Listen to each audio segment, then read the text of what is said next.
World cup 2026 নিয়ে আমরা আলোচনা করব।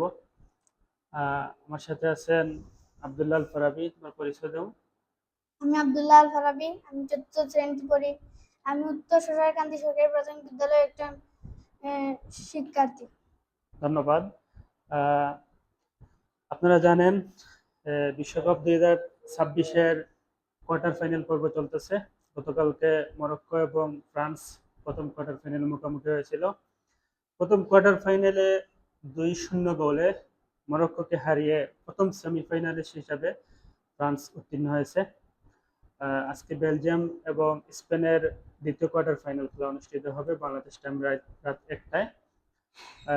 আমার সাথে যিনি আছে আব্দুল্লাহ আল ফারাবি।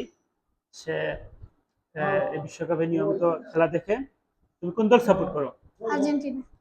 আর্জেন্টিনা সাপোর্ট করো। প্রতিদিন কি আর্জেন্টিনার খেলা দেখো? হ্যাঁ, দেখি।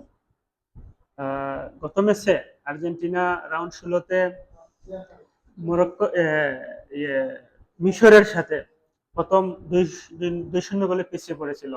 তখন তোমার কেমন লাগছে? আমি মানসিকভাবে অনেক আঘাত পেয়েছি এবং 80 মিনিটে যে গোলটা দিছে সেজন্য আমি অনেক খুশি হয়েছি, অনেক লাফালাফি করেছি। এটাই।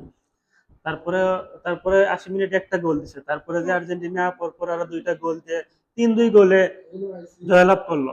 তখন এই যে কিছু 80 মিনিট পর্যন্ত একটা কষ্ট, তারপর আবার গোল দিয়ে পরিশোধ করে আবার এগিয়ে গেল। সেই আনন্দটা কিভাবে প্রকাশ করবা? মানে ভাষা প্রকাশ করার কিছু নেই। আমি অনেক খুশি হয়েছিলাম। প্রথমে আমার কান্না এসে পড়েছিল, তারপরে আবার আমি খুশি হয়ে গেছিলাম। আচ্ছা, এখন আর্জেন্টিনাকে কি প্রত্যাশা করো? আর্জেন্টিনা কি কোয়ার্টার ফাইনালে সুইজারল্যান্ডের সাথে খেলবে 12 তারিখ, আগামী রবিবার। তারপর এখানে কি জয় প্রত্যাশা করো? ইনশাল্লাহ। আচ্ছা, আর্জেন্টিনার বিশ্বকাপ জয় নিয়ে তোমার আশা আকাঙ্ক্ষা কি? আর্জেন্টিনা এবারও বিশ্বকাপ নিয়ে নেক, এটাই আশা করি। আচ্ছা, দর্শকের উদ্দেশ্যে কি বলবো তোমার, আরো যারা আর্জেন্টিনা সাপোর্ট করে? তারাও আশা করি এটা বলবে। ধন্যবাদ তোমাকে।